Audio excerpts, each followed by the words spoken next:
Уважаемые жители республики, меня зовут Романов Виктор Дмитриевич, министр строительства.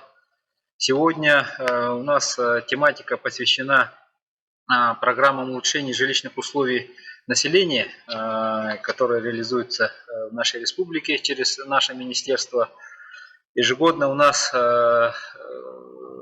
якутяне приобретают собственное жилье с помощью государственной поддержки, да, с использованием государственной поддержки. И у нас, как сказать, с годом семьи эта работа продолжается. И также большая поддержка оказывается семьям, имеющим детей. Это тоже связано с годом детства. Программы, которые у нас есть для отдельных категорий граждан, улучшение жилья у нас реализуется в рамках нашей госпрограммы обеспечения качественным жильем. И в рамках этой госпрограммы у нас реализуется 7 федеральных программ по обеспечению жильем.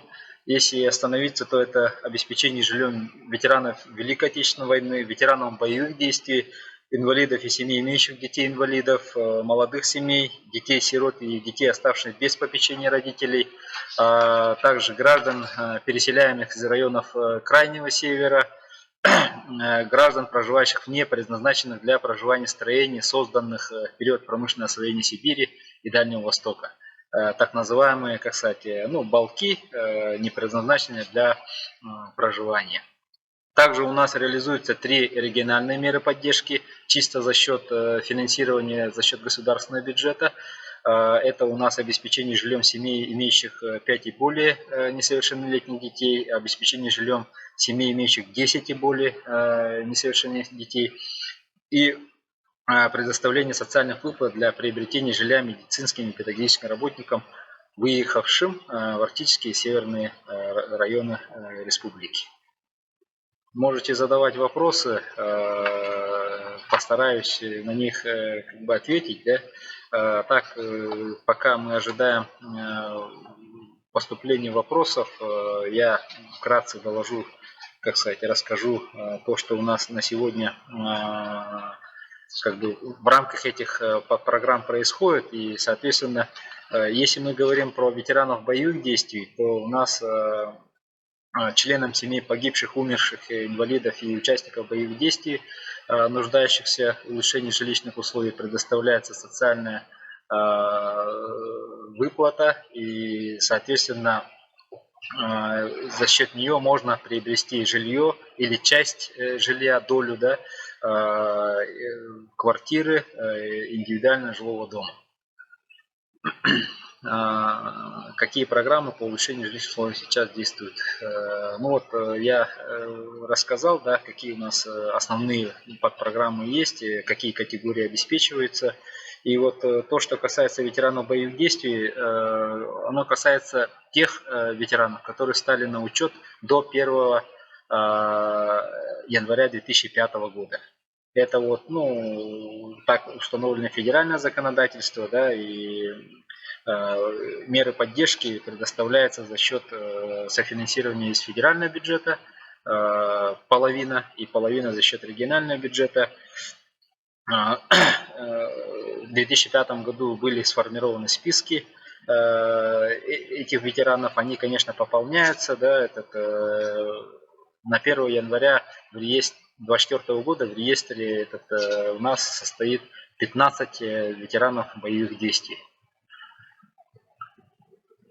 Поступают вопросы. Молодая семья, на что мы можем рассчитывать? Молодая семья может встать на учет, в том числе и неполная семья, да, с ребенком, может встать на учет по месту проживания в органе местного самоуправления в качестве нуждающегося в улучшении жилищных условий. И орган местного самоуправления составляет этот перечень. Мы ежегодно формируем перечень участников этой программы. В заявочной форме отправляем в Федеральный центр Минстрой России. По ним мы получаем ежегодное финансирование. Да, и я сейчас могу посмотреть справочный материал и немножко остановиться на семьях. Да, с 2018 года по 2023 год мы предоставили на улучшение жилищных условий социальные выплаты 2470 семьям, молодым семьям. В 2023 году получили 370 семей в 33 муниципальных районах, это практически все районы и городские округа участвуют. Направлено было финансирование в размере 467 миллионов рублей. На сегодня, конечно, очередь достаточно большая. На 1 января 2024 года состоит на учете более 3,5 тысяч молодых семей. Но, тем не менее, мы ежегодно стараемся увеличивать финансирование. Здесь хорошо участвует муниципальное образование. Я отмечу, что в категории молодых семей относятся граждане, у которых не превышает 35 лет включительно. То есть, если один из супругов достиг уже 36 лет, эта семья утрачивает, так сказать, право участия в этой программе. Предоставляется социальная выплата в размере от 30 до 35% от стоимости расчетного жилья на приобретение. То есть, как бы норматив стоимости он разный в каждом муниципальном районе. Поэтому вот можете уточняться в своем муниципалитете. Да? В текущем году мы планируем обеспечить порядка 300 молодых семей. Так, поступают вопросы еще какие. Что входит в нацпроект? Что это подразумевает? Нацпроект. Ну, национальный проект у нас, как сказать, жилье и городская среда называется, да, где мы в том числе достигаем показателей по обеспеченности жильем, да, это показатели ввода жилья и стимулирование отдельных категорий, она дает, как сказать, спрос на жилье. Да? Таким образом, вот, получая социальные выплаты, та или иная категория приобретает жилье, и таким образом у нас развивается рынок жилья, параллельно у нас как бы обеспечивается категории граждан. Госпрограммы для семей военнослужащих, ветеранов боевых действий. Я вот по ветеранам сказал боевых действий, но здесь отрицательный момент, да, который сейчас волнует многие семей, участников боевых действий, да, это то, что у нас постановка на учет до 1 января 2005 года в качестве нуждающихся. Мы понимаем, что сейчас СВО, оно, как сказать, активно отражается на количестве ветеранов боевых действий. И сейчас в Госдуме рассматривается вопрос изменения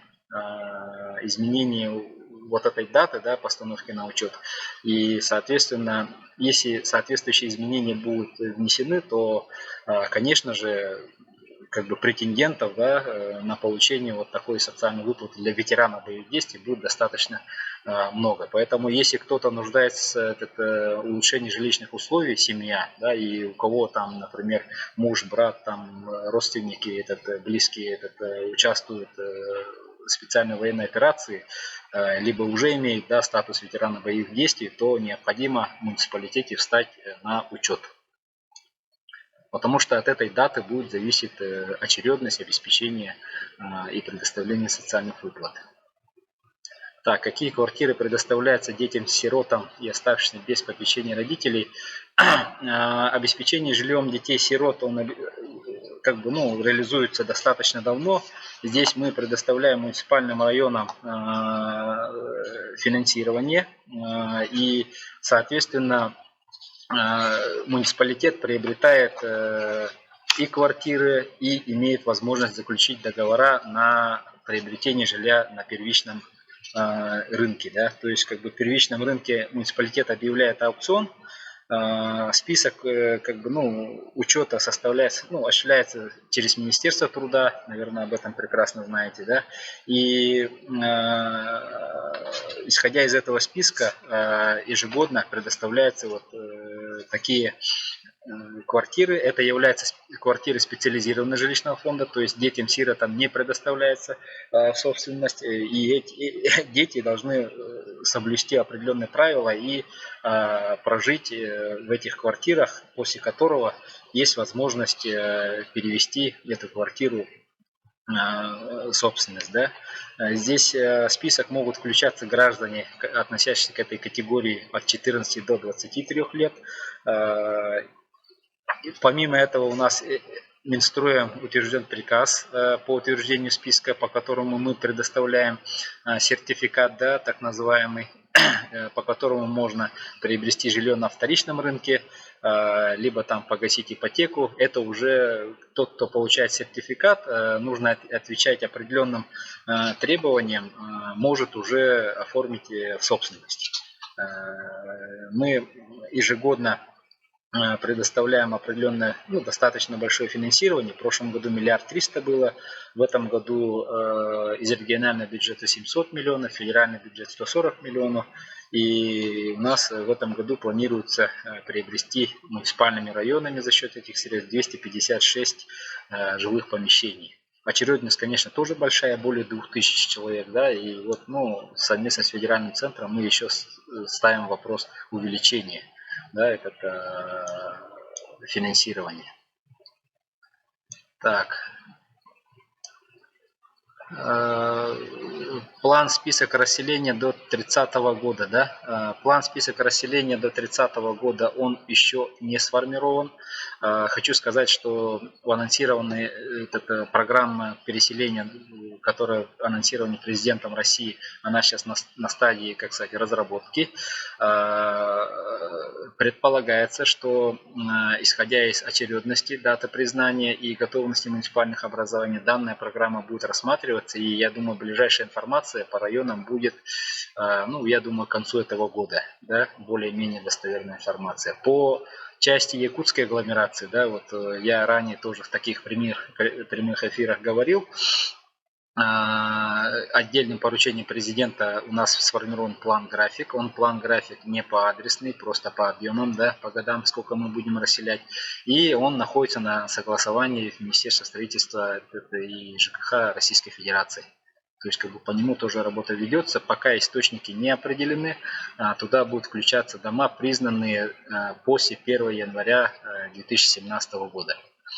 По той программе, которую мы сейчас реализовываем, да, мы должны решить вопрос домов, признанных до 1 января 2017 года. Так, когда переселят Якутская 12-14, да? Конкретные адреса, это сейчас, наверное, я не скажу, адреса довольно-таки большие, но хочу сразу сказать, что по 17 кварталу в текущем году у нас в планах расселения 11 домов. Под детский сад 3 дома, они уже начаты. Спортивный зал сейчас в ближайшее время тоже уже начинается. И отдельно 6 домов, которые под жилье в квартале 2Б, там тоже начинается расселение. Так, денежная компенсация, да, это скорее всего касается расселения, да, и денежная компенсация, она не зависит от квадратного метра, напомню, да, это если переселение из аварийного жилищного фонда. Необходимо учитывать, что согласно статье 32 собственникам жилых помещений, которые переселяются из аварийного жилищного фонда, предоставляется компенсация денежная за расселяемое жилье по итогам оценки. И, соответственно, оценочная фирма оценивает имущество, которое есть старое жилье, да, с учетом территориального расположения, физического состояния, и, соответственно, определяется цена. Идет экспертиза этой стоимости, и расселяемый орган, либо муниципалитет, либо если это предприятие, которое реализует организация этот комплексное развитие территорий, оплачивает. Если стороны не согласны, например, там, одна из сторон считает, что это очень много, или одна из сторон считает, что это слишком мало выплачиваемая компенсация, данный вопрос решается в судебном порядке. В списке аварийных домов, попавших под переселение. Вот как я напомнил, у нас еще окончательный до 30 года список не сформирован. В ближайшее время это к концу текущего года будет. Так, контролируется ли жилье для переселения? Да, контролируется органами местного самоуправления, которые непосредственно, если в районах участвуют. Заказчиком квартир является дирекция жилищного строительства. У них этот отдел мониторинга смотрят перед приемкой и в ходе строительства выезжают соответствующие акты Ну, если какие-то там замечания сформируют, и перед приемкой непосредственно осуществляется комиссионная приемка с участием муниципалитета, в будущем который перейдет эта квартира, да, и представителями общественности. Если, ну, как бы все равно замечания есть, недочеты в квартирах, да, где-то там что-то подмазать, может быть, где-то что-то течет, но это все равно актируется и устраняется подрядной организацией. У подрядной организации гарантийные случаи, они действуют в течение 5 лет. Поэтому, как бы, ну, если это связано со стройкой, да, с качеством строительства, через комиссию, через претензионную работу с подрядчиками, она устраняется. Ну, как правило, у нас подрядные организации стараются все оперативно устранять, и как бы, ну, это как бы решается на системной основе.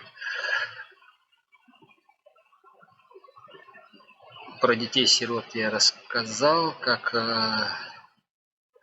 то, что попадает ли этот под снос, это вот первый фактор, да, это вот дом должен быть признан аварийным, либо он должен находиться на территории комплексное развитие территории, да, то есть квартал передан какому-то застройщику под развитие.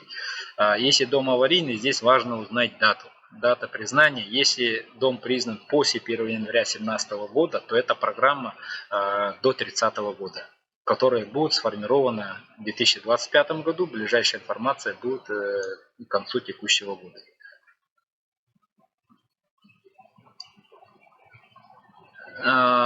Так, реально ли сейчас приобрести квартиру, живем в аварийном доме, ждать ли переселения? Вот опять же от даты, да, то есть если у вас дом признан, ну, утрированно, грубо говоря, в 2021 году, например, да, то ориентировочно, судя по дате признания, если этот дом не находится в квартале, например, если мы говорим про Якутск, комплексное развитие территорий, которое передано, да, то, скорее всего, расселение будет там в 27-м, 8-м, может быть даже 29-м году. Соответственно, выбирать вам, ожидать ли вот расселения, либо там приобрести квартиру. Опять же, там зависит от права, да, владения этой квартирой. Если это социальный найм, то как бы, ну, социальный найм желательно сохранить, потому что по социальному найму предоставляется аналогичная квартира, аналогичные квадратуры, соответственно, как бы, ну, решить временный вопрос проживания, возможно, таким образом. Если это квартира в собственности, то собственнику опять же выплачивается компенсация. Но при этом, если это единственное жилье, то рассматривается вопрос предоставления квартиры в собственность. Но при этом, как бы исходя из оценочной стоимости, которая будет определена по итогам оценки. Частные дома не могут участвовать на программе переселения, могут только многоквартирные. Это относится также и к домам блокированной застройки, потому что, исходя из разъяснений федерального центра, федеральных органов, у нас блокированные дома, это зачастую у нас вот в районах есть двухквартирные, четырехквартирные, у которых есть земельный участок, отдельный выход, они не относятся к многоквартирному жилью. Согласно жилищному кодексу, многоквартирным жилым домом может считаться многоквартирный дом, имеющий там 2 и более квартир, у которых имеются места общего пользования, то есть общие коридоры, общая лестничная клетка и так далее. Комната 10 квадратов в аварийном доме, то, что мы можем получить взамен. Опять же, вот если комната площадью 10 квадратных метров соцнайм, да, то предоставляется аналогичное жилое помещение, не менее ранее занимаемое, да, если есть социальный найм. То есть не менее 10 квадратных метров в случае переселения вам должны предоставить. Если эта комната у вас в собственности, то как бы, ну, предоставляется оценочная стоимость этой комнаты. При этом есть немаловажный момент. У нас есть немного, конечно, но пару случаев, когда граждане купили квартиру после того, как дом был признан аварийным. В законодательстве установлено, что если купили квартиру после того, как дом признан аварийным, выплачивается только денежная компенсация той стоимости, по которой гражданин купил. То есть, если утрированно там вы купили за 1 000 000 рублей аварийный дом, и рассчитываете там в ближайшее время переселиться, да, куда-нибудь, то законодательство уже установило порядок предоставления только той суммы, которая потрачена на приобретение. Так, виды возмещения, да. Ну, вот я объяснил по переселению, как это собственникам. Это оценочная стоимость, либо по согласованию как бы с компанией, да, если, допустим, эта компания строит жилье, за счет этой стоимости может идти приобретение новой квартиры. Остальную часть может собственник профинансировать за счет собственных денег, либо там дополнительно взять кредитование. Вот я рассказал про, как сказать, право, как приобрести право собственника после аварийного. Так, нанимателя муниципального жилищного фонда, договор социального найма, какие виды. Ну вот по договорам соцнайма это аналогичные квартиры. Не хуже характеристик имеется в виду по площади и так далее. Как признать дом аварийным в установленном порядке? Есть 47-е постановление правительства, которое устанавливает порядок признания домов аварийными, жилых помещений непригодными для проживания. В каждом муниципальном районе, муниципальном поселении есть такая комиссия, которая по заявлению собственников заседает и может определять. При этом в этом 47-м постановлении установлено, что если решается вопрос аварийности, то должно быть заключение специализированной организации. То есть специализированная организация должна провести обследование и сделать заключение, что этот дом действительно конструкции непригодны для, как сказать, проживания, и, соответственно, отсутствует надежность, и дом признан аварийным. Так, какие дома учтены по республиканской программе до 2025 года? Там учтены дома, признанные до 1 января 2017 года. Так, очередность, исходя из даты признания и при этом готовности муниципального образования. То есть, если район, например, какой-то уже готов расселить вперед, то может расселить дома, признанные там, грубо говоря, там, в 2016 году. Да? Есть у нас муниципальные районы, которые до сих пор решают вопросы расселения, признанные, например, в 2015 году. То есть от работы районов тоже очень многое зависит. По 17 кварталу у нас расселение, как я говорил, началось. Под будущие объекты это спортивный зал, детский сад и в первую очередь вот 2 многоквартирных домов. Всего 11 аварийных многоквартирных домов. Так.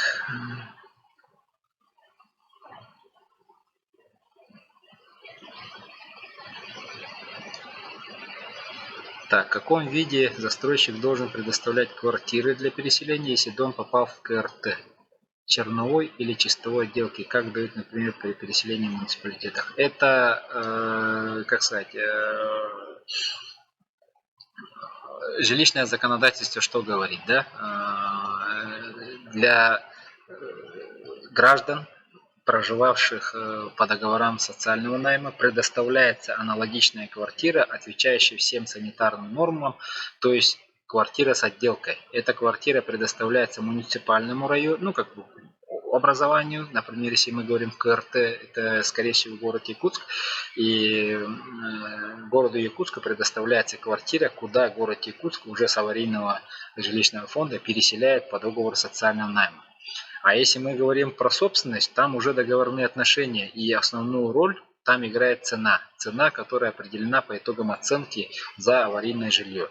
И, допустим, ну, утрированный пример может быть, да, допустим, дом оценили в 2 миллиона, новая квартира стоит черновой отделкой 3 миллиона, например, да, и, соответственно, если с отделкой, то он будет стоить дороже, да, это как бы грубый пример, и здесь уже собственники уже договариваются с компанией, которая вот реализует КРТ, уже как, ну, самостоятельно.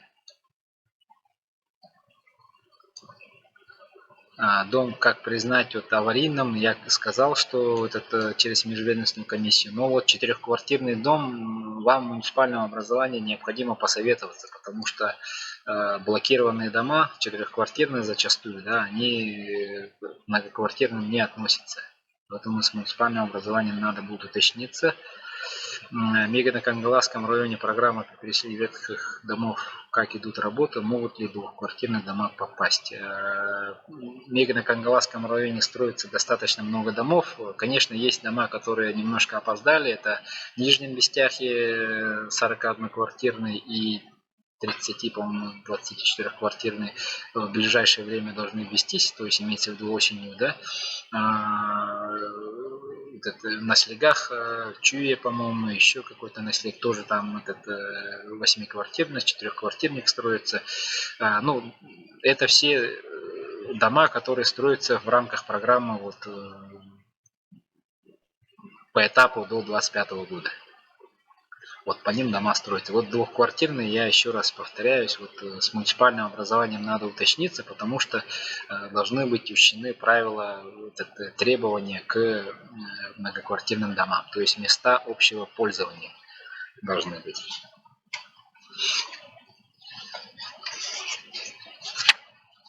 Так, на поступающие вопросы как бы отвечаю, да, у нас по обеспечению жильем ветеранов ВОВ у нас на сегодня на учете таких граждан нету. В свое время республика провела большую работу, и для ветеранов Великой Отечественной войны много чего было сделано. По инвалидам и семьям меньше детей инвалидов тоже это переданные полномочия с федеральными органами. Мы 50/50 финансируем. Тоже требования, вставшие на учет до 1 января 2005 года. На 1 января в таком реестре у нас состоит 126 инвалидов. Выделены средства в размере 106 миллионов рублей, и в этом году будет обеспечено 21 инвалид в качестве улучшения жилищных условий. По выезжающим много вопросов иногда возникает. Да, в свое время прибывшим не позднее 1 января 1992 года было принято решение о том, что можно выезжать, то есть получать соответствующие социальные выплаты. По ним у нас на 1 января 2024 года состоит на очереди очень много граждан. Да, там категория имеется, то есть 4 категории. Это первое. Право имеют инвалиды выехать. Таких людей у нас 1300. Или семей там 550. Вторая очередь это пенсионеры. Их семей 4730, более 10 тысяч человек. И третья очередь безработные 19 семей. И четвертая категория работающие. Таких семей 1544. 4500 человек. По ним предоставляются сертификаты. В 2022 году было выдано 67 сертификатов, в 2023 году 81. И в 2024 году мы планируем выдать 47 сертификатов на сумму 217 миллионов рублей. Большой вопрос вызывает, интерес, да, вот в части обеспечения семей, имеющих 5 и более, да, потому что у нас в республике, таких категорий очень много. Здесь для участия в этой программе основное требование это не менее 20 лет, это должны проживать и являться качественно нуждающимся в улучшении жилищных условий. Естественно, 5 и более детей и должны состоять в органе местного самоуправления качественно нуждающиеся в улучшении жилищных условий. Исходя из расчетной стоимости, 35% расчетной стоимости жилья, которая рассчитывается исходя 18 квадратов на каждого члена семьи и стоимости квадратного метра, установленные федеральным органом, то есть Минстроем России, мы предоставляем социальные выплаты. В прошлом году было предоставлено 98 социальных выплат, в 2022 году 124. В текущем году мы планируем обеспечить порядка 120 семей. На это у нас предусмотрено 500 миллионов рублей. Также у нас предоставляются социальные выплаты семьям, имеющим 10 и более детей, тоже 35% от расчетной стоимости. В этом году мы предоставили из резервного фонда в сумме 21 миллиона рублей на предоставление единовременной социальной выплаты двум семьям, у которых есть 10 и более детей.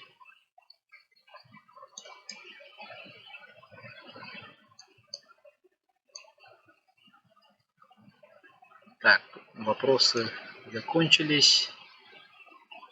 Если есть вопросы, можете задавать интересующие темы, да.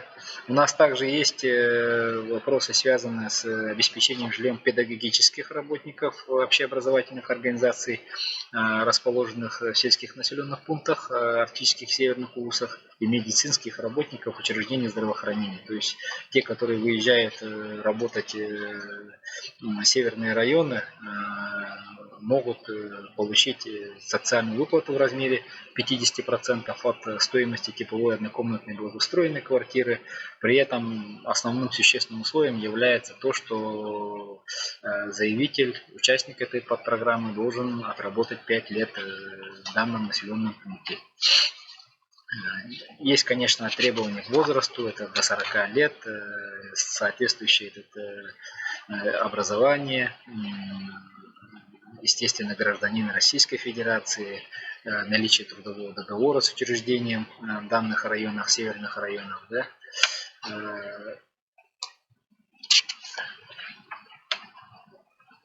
Так, что еще у нас есть вопросы?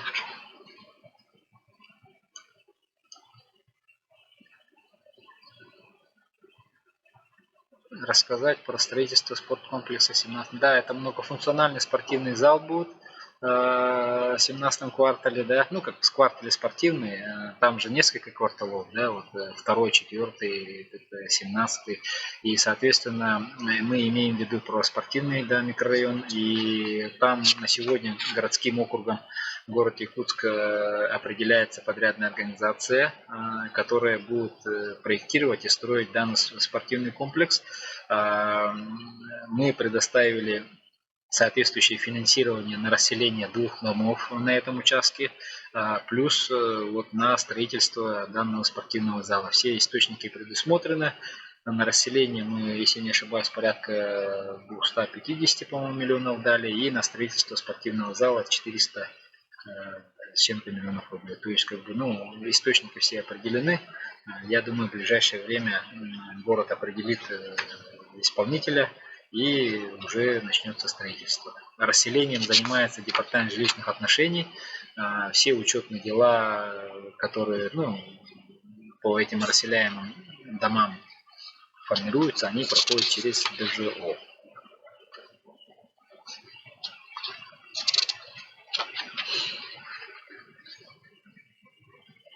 Детский сад, как вы знаете, там уже строится. Параллельно осуществляется расселение. Недавно был снос сгоревшего дома, там сгоревший многоквартирный дом был, и его там уже снесли для того, чтобы освободить участок под строительство детского сада.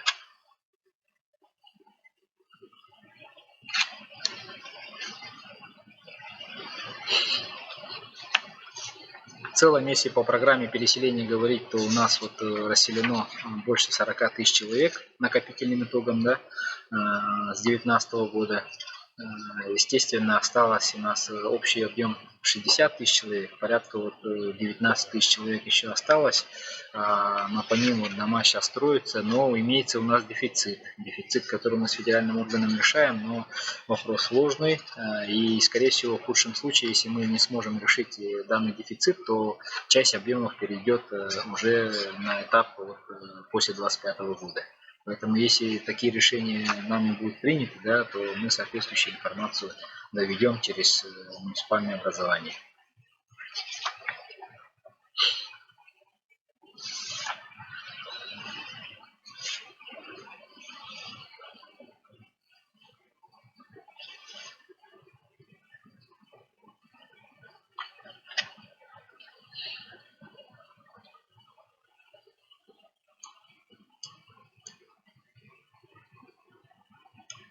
Так, вопросы уже у нас исчерпаны вроде, да? Но я хочу поблагодарить тех, кто приняли участие в прямом эфире, задавали вопросы. Мы периодически по актуальным темам выходим на прямой эфир. Хотелось бы отметить, что мы в наших телеграм-каналах и социальных сетях стараемся актуальную информацию размещать, поэтому приглашаю на подписку. Там у нас новости и различные конкурсы и инфоповоды мы размещаем. Данный прямой эфир, как вы видите, у нас осуществляется периодически при поддержке Центра управления регионом, задача которой актуальную информацию довести и максимально ответить на интересующиеся вопросы населения. Всем до свидания. Еще до встречи.